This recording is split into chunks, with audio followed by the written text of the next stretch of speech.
여러분, 우리는 장점을 아는 것도 중요하지만 결점을 아는 것도 중요하죠. 그런데 결점이 무엇인지 아는 것보다 더 중요한 것이 그 결점을 처리하는 방법입니다. 자신이 갖고 있는 결점을 바꾸지 못할지라도 그 결점을 잘 처리하고 관리하고 처리하면 그 결점이 오히려 축복이 되기도 합니다. 그러나 별 결점이 없다 할지라도 그것을 잘 관리하지 못하면 저주가 되기도 하죠. 오늘 본문에서는 안타깝게도 자신의 결점을 잘 관리하지 못한 두 종류의 사람에 관해서 말씀해주고 있습니다. 한 종류의 사람은 대제사장으로 대표되는 바리새인들이죠. 또 다른 한 사람은 안타깝게도 베드로와 상반되는 유다입니다. 자, 그럼 이들의 결점은 무엇이고 결점을 처리할 적에 신앙적인 결점, 영적인 결점은 예수 그리스도를 통해서 해결을 받아야 되는데 예수님을 통해서 해결받을 때에 일어나는 결과는 무엇인가 하는 것을 먼저 살펴보고 이 두 종류의 사람을 통해서 마태가 특별히 오늘 본문에서 전하고 싶은 메시지가 있는데 그 교훈을 살펴보고자 합니다. 예수 그리스도를 밤새 불법 재판으로 신문하던 바리새인과 대제사장들이 새벽이 되자 다시 예수 그리스도를 끌고 빌라도 총독에게 넘긴 사건입니다. 이것을 통해서 이들이 갖고 있는 결점은 부족한 것이 아니라 지나친 것임을 깨닫게 되죠. 이들의 결점은 무엇입니까? 권력화된 종교입니다. 그들의 권세는 참으로 대단했고 그들의 조직은 참으로 대단했습니다. 그러나 안타깝게도 너무나도 큰 힘과 권력을 가지고 있었기 때문에 오히려 그것이 그들에게 걸리는 돌로 작용하고 말았습니다. 자신들의 결점을 제거하려고 예수를 제거하게 된 것이죠. 그러나 여러분 어떻습니까? 예수를 제거한다고 해서 결점이 제거되나요? 결점을 제기하는 사람을 없앨 수는 있지만 자신들의 결점이 제거되는 것은 아니죠. 여러분, 때로 우리는 성경 말씀을 통해서 또 예수 그리스도를 거울 삼아서 우리의 결점을 보게 됩니다. 그때 우리가 해야 되는 것은 무엇일까요? 예수님을 거부하고 예수님을 부인하고 예수님을 제거하고 내가 그동안 해왔던 신앙 행위대로 신앙의 삶을 살아가는 것이 아니라 예수님을 받아들이는 것입니다. 여러분, 예수님을 받아들이면 어떻게 될까요? 두려움이 안심으로 바뀝니다. 여러분, 왜 바리새인들의 대제사장들이 예수님을 제거하려고 했을까요? 자기들의 자리, 자기들의 명예, 자기들이 누리는 권력을 예수님께서 깨부신다고 생각했기 때문에 그렇습니다. 그도 그럴 것이 예수님께서 예루살렘에 올라가셔서 하신 일은 세 가지인데 대표적인 것이 세 가지인데 그 중에 두 가지는 사실은 이 대제사장과 바리새인들의 권력을 청산하는 것이었습니다. 여러분, 예수님께서 예루살렘에서 가서 첫 번째 하신 일이 무엇입니까? 마지막에 한 일은 세 번째 일인 십자가를 지는 일이죠. 그럼 맨 첫 번째 한 일은 무엇입니까? 그래요. 맞아요. 성전 정화. 성전에서 비둘기를 팔고 양을 팔고 환전을 하는 자들을 다 이렇게 정리하셨습니다. 물론 예수님께서 그렇게 정리했다고 정리되는 것은 아니겠죠. 다음에 또 예수님이 지나가면 또 그들이 그런 것을 할 것입니다. 그러나 예수님께서 외치는 것입니다. 무엇을 외칩니까? 하나님을 가장 위한다고 하면서 물질로 영을 대신하고 거룩한 진리를 세상의 것으로 대신하고 있는 그들에게 경고를 하시는 것이죠. 그들이 당할 멸망을 예고해 주심으로 그들이 돌이켜 새로워지기를 원하시는 것입니다. 이처럼 예수님께서는 끊임없이 이 바리새인과 사두개인과 대제사장들, 이 종교를 권력화하는 자들에 대해서 경고해 주셨습니다. 여러분, 그렇게 예수님께서 우리를 경고해 주실 적에 우리는 다른 형태로 경고를 받겠지만 예수 그리스도의 경고를 받아들이면 우리 안에 있는 두려움과 불안이 안심됩니다. 여러분, 예수님은 결코 저와 여러분들을 깨트리지 않습니다. 부셔뜨리지 않으십니다. 예수님으로 오히려 우리를 꼭 안아주십니다. 우리의 자리를 빼앗지 않으세요. 우리를 새롭게 해주시고 존귀함으로 이끌어 주시는 것입니다. 그것을 가리켜 우리는 믿음의 확신이라고 합니다. 여러분, 여러분의 마음이 두렵고 불안할 때마다, 여러분이 깨지고 부서질 것 같을 때마다 예수 그리스도를 만나시기를 축복합니다. 예수 그리스도 안에서 안심 얻고 믿음의 확신을 갖고 살아가실 길을 주의 이름으로 축복합니다. 두 번째로 이 대제사장과 바리새인들로 대표되는 이들이 자신들의 결점을 감추기 위해서 한 일이 무엇입니까? 6장 6절에서 8절까지 보면은 위장을 했어요. 이 가룟 유다가 은 30을 가지고 왔습니다. 자기의 잘못을 깨닫고 그 은 30을 던져줍니다. 여러분, 그때 그 은 30을 받고 대제사장들이 논의를 했는데 논의의 결과가 뭡니까? 정말 합리적이고 이성적이고 덕스러운 행동으로 그 논의의 결과를 결말짓죠. 그것이 무엇이냐면 토기장이의 밭을 사가지고 나그네들의 무덤을 삼아주자. 중요한 것은 무엇입니까? 이들이 결코 예수 그리스도를 판 그 은 30냥을 자기 것으로 취하지 않냐고, 그것을 불의한 돈으로 규정하고 그것을 통해서 좋은 일을 했다고 하는 사실입니다. 여러분, 그렇지만 이 사람들이 이렇게 한 것이 정말 옳은 일인가 하는 것을 오늘 마태가 묻고 있는 것입니다. 여러분, 이들이 예수 그리스도를 불법의 재판으로 넘겨주고 빌라도에게 넘겨주고 그들이 무고한 자의 피를 흘리도록 돌로 쳐 죽이거나 십자가에 매달기 위해서 빌라도에게, 총독에게 예수를 넘겨준 그 새벽, 그 아침, 그때 그들이 그렇게 예수를 판 돈으로 가지고 옳은 일을 하고 좋은 일을 했다고 해서 과연 그것이 그들이 건강한 신앙의 삶을 살아가고 있는가 하는 것을 묻는 것입니다. 여러분, 왜 이들이 이렇게 됐습니까?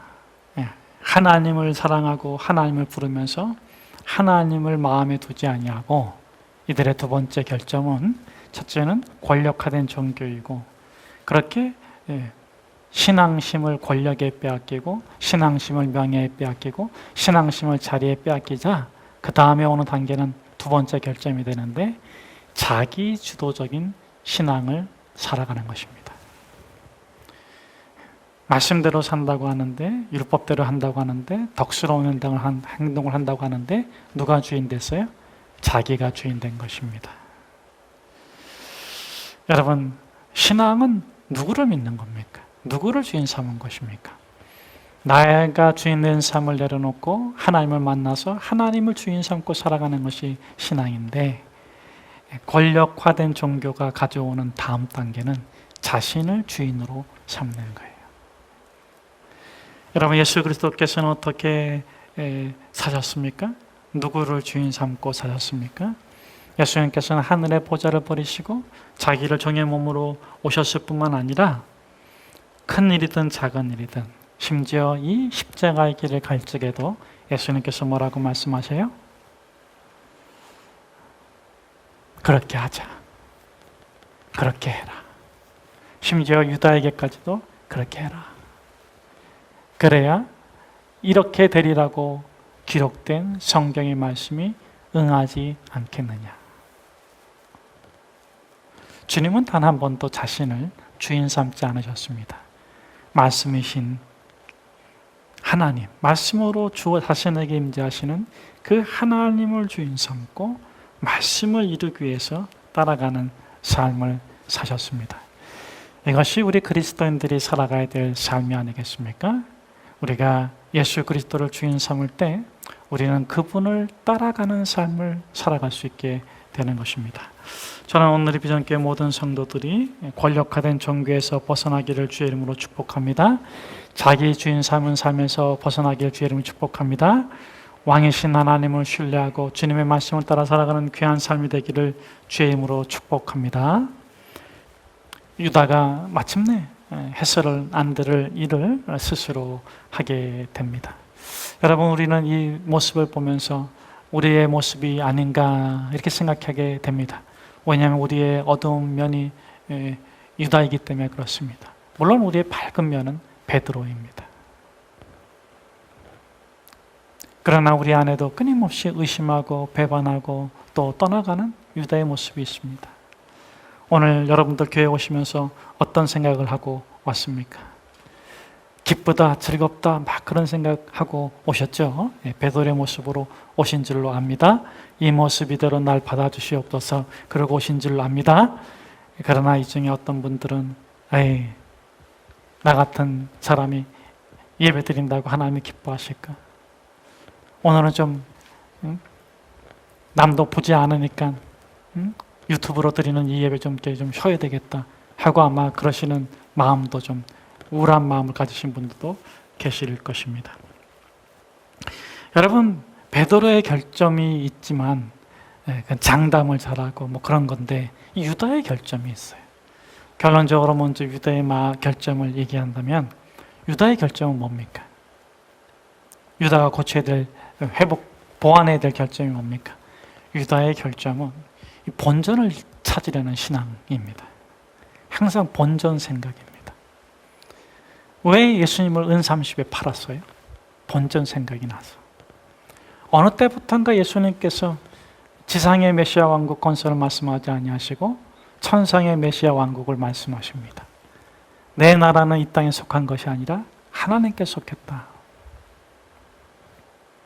그 말을 들으니까 깜짝 놀랍니다. 3년 동안 내가 예수 믿고 따른 게 뭔데? 여러분, 야고보, 요한이 원한 게 뭐예요? 예수님 왕이 되시면 하나는 우의정, 하나는 좌의정. 여러분, 예수 믿고 뭐 하기를 원하십니까? 예수 믿고 복도 받기를 원하고 예수 믿고 잘 되기도 원하고 당연한 거예요. 당연한 거. 그러나 그것을 이렇게 클로즈업 돼가지고 그것만 원하면 안 되는 것이지만 예수 믿고 복 받는 건 당연한 것입니다. 그런데 이 제자들은 조금 메시아 왕국에 대한 생각이 좀 달랐죠. 예수님께서 지상의 메시아 왕국, 그 당시 유대인들이 원했던 것처럼 메시아 통치를 원했던 것입니다. 거기서 좀 한자리를 하고 싶었는데 어느 순간부터 예수님께서 내 나라는 이 땅에 속한 것이 아니다. 너희들이 으뜸이 되고자 하면 먼저 꼴찌가 돼야 된다. 섬김 받고자 하면 섬기라. 높아지려면 낮아져야 한다.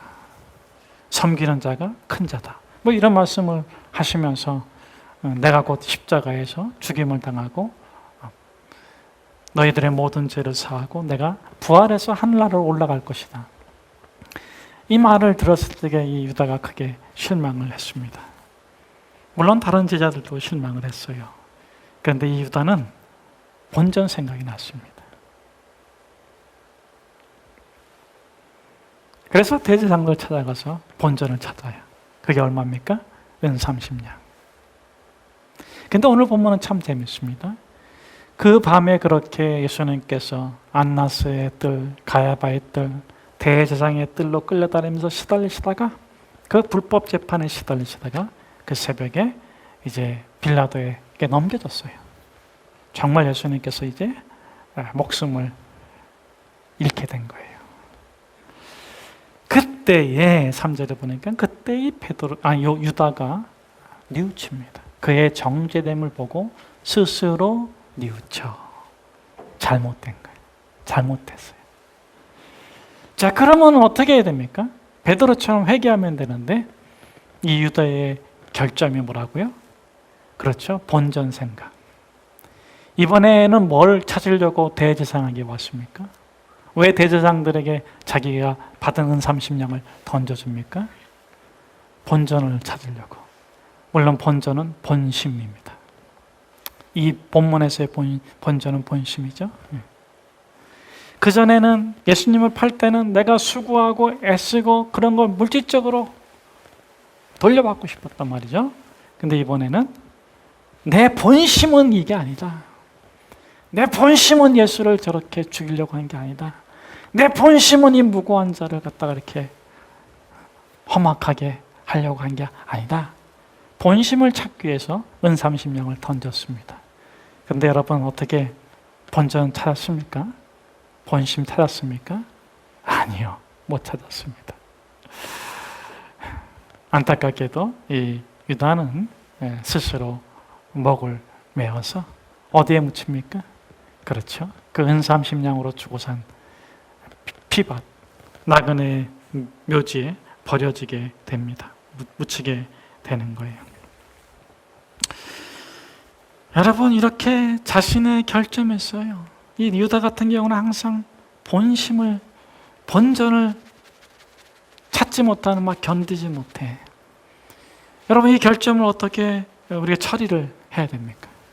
우리에도 그런 결점이 있어요. 뭐 유다와 같은 것은 아니겠지만, 그러나 유다를 예를 들어 볼 적에 나는 본전을 찾지 못하면 좀 어렵다. 이럴 땐 어떻게 됩니까, 여러분? 여러분, 우리가 이 본전을 물질에서 찾고 자신의 인격이나 도덕이나 행위로 찾지 말고 이 본전, 이 본심을 우리가 예수님에게서 찾아야 됩니다. 여러분, 예수님을 만나지 못한 세상 사람들은 어떻게 삽니까? 유다가 본전을 찾으려고 하는 건 사실은 본전보다 더 많은 것을 얻으려고 하다가 그 많은 것을 못 얻으니까 본전만이라도 찾아야 되겠다 하는 거죠. 그렇죠? 이렇게 우리가 무엇을 얻기 위해서 우리 자신을 내어줍니다.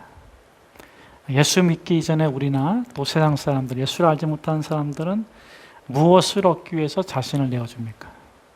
그걸 얻지 못하면 본전을 찾는 거지만 말이죠. 예. 또 무엇에게 우리 자신을 내어줍니까? 나보다 더 가치 있는 것, 또는 내 욕망을 채워줄 수 있는 것, 그렇게 생각되는 것, 만족이 되는 것이나 가치 있는 것에 나 자신을 내어줍니다. 세상 사람들이 그렇게 살아요. 우리가 예수 믿기 전에도 그렇게 살았어요. 그런데 여러분, 그 결과가 어떻던가요? 혹시 구걸하지 않았습니까? 허망하지 않았습니까? 내가 이것만 얻으면 될 것 같은데 해서 얻어보니까 역시 또 배고프지 않았던가요? 그래서 우리가 깨달은 게 있습니다. 더 이상 거지 같은 삶을 살지 말자. 더 이상 구걸하는 삶을 살지 마자. 우리가 진정 내 자신을 내어주고 얻고자 했던 것은 참된 사랑이고 참된 행복이었는데, 세상의 것들에 대해서 우리가 아무리 투자하고 애쓰고 내어줘도 돌아오는 것은 순간적인 만족이었고 순간적인 쾌락이었지, 그것이 참된 사랑이 아니었다는 것을 우리가 알게 된 것입니다. 그래요, 여러분.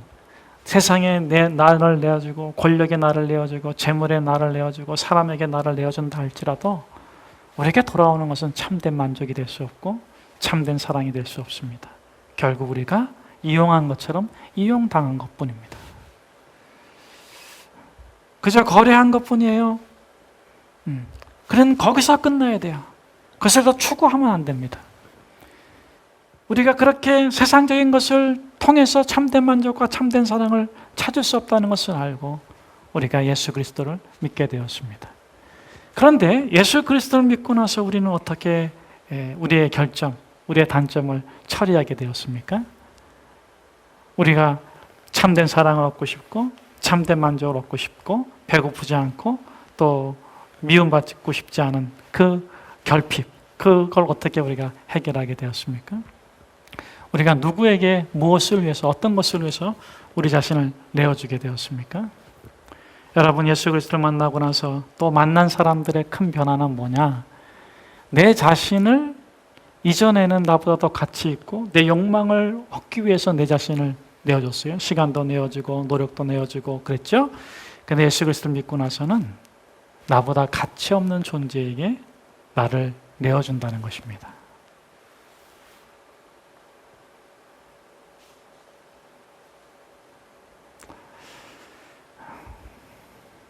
그리고 내 욕망을 위해서 내 자신을 내어주는 것이 아니라 예수 그리스도의 말씀을 따라서 내 자신을 내어준다는 것입니다. 시간도 내어주고 노력도 내어주고. 그런데 가만히 보면 그것이 예수 그리스도를 연습하고 있는 거예요. 예수님께서 어떻게 우리를 구원해 주셨습니까? 어떻게 우리에게 참된 사랑이 되어주셨고 어떻게 우리에게 참된 만족이 되어주셨습니까? 하늘의 보좌를 버리시고 건강한 자가 아니라 의인이 아니라 병들고 연약한 자를 위해서 자신을 내어주셨어요. 그 예수를 만난 순간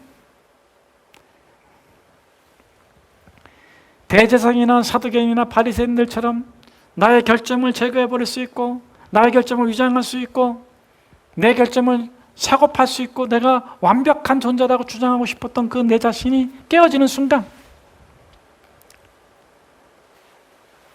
완전하신 하나님께서 부족하고 결점투성이인 만삭되지 못한 사도 바울의 표현대로 가장 죄인 중에 괴수인 나 같은 자에게도 찾아오셔서 참 사랑을 주시고 참 생명을 주시고 참 은혜를 주시면서 하신 말씀이 무엇입니까? 내가 너를 축복하노라. 내가 너를 기뻐하노라. 너는 부족하지 않다. 그리고 그 예수 그리스도를 만난 순간 어떻게 됐습니까? 약한 나로 강하게, 가난한 날 부요하게 하시는 주님을 찬양하게 됐어요. 여러분, 회개는 후회가 아니에요. 회개는 반성이 아니에요. 그리고 회개는 깨달음이 아니에요.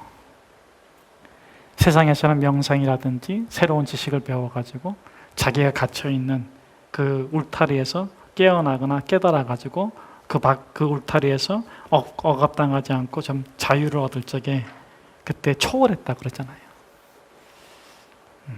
우리가 하려고 하는 회개는 그런 게 아니에요. 물론 그런 걸 포함하겠지만 왜냐하면 하나님은 절대자이시고 전능자이시기 때문에 우리가 하는 회개는 어떤 거냐? 진리와 함께 우리를 발견하는 거예요. 복음 안에서 우리를 새롭게 발견하는 것이 회개인 것입니다.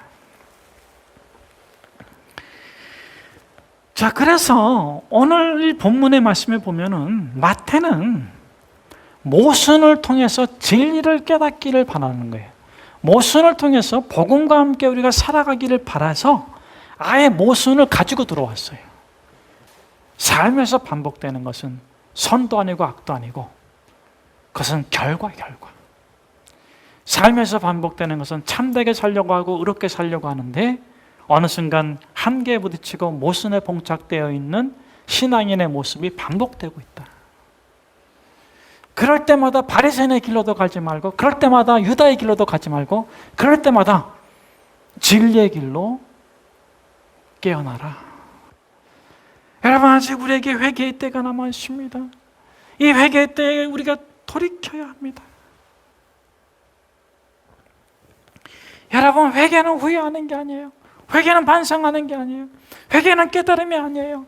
회개는 복음 안에서 자신을 발견하고 복음으로 자신을 돌이키는 것입니다.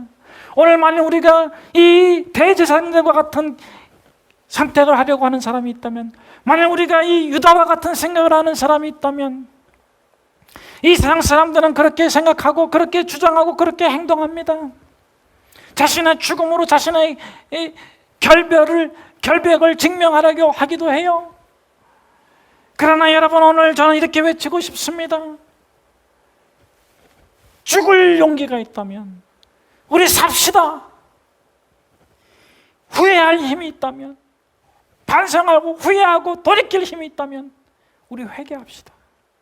하나님 앞에 회개하고 하나님 앞에 무릎 꿇고 하나님 앞에 우리 모든 것을 내어놓고 하나님, 우리 깨달음으로 우리가 살아가는 것이 아니라, 깨달음으로 우리의 삶의 길을 선택하는 것이 아니라 우리가 다시 한번 복음 안에서 우리 자신을 발견하고 이 한국교회가 새롭게 될 수 있도록 도와주십시오. 아름다웠던 추억을 버리고 아름다운 미래를 추격하는 자, 거룩한 미래를 추적해 나가는 참된 신앙인으로 오늘의 비전의 모든 성도들이 새롭게 일어나시기를 축복합니다.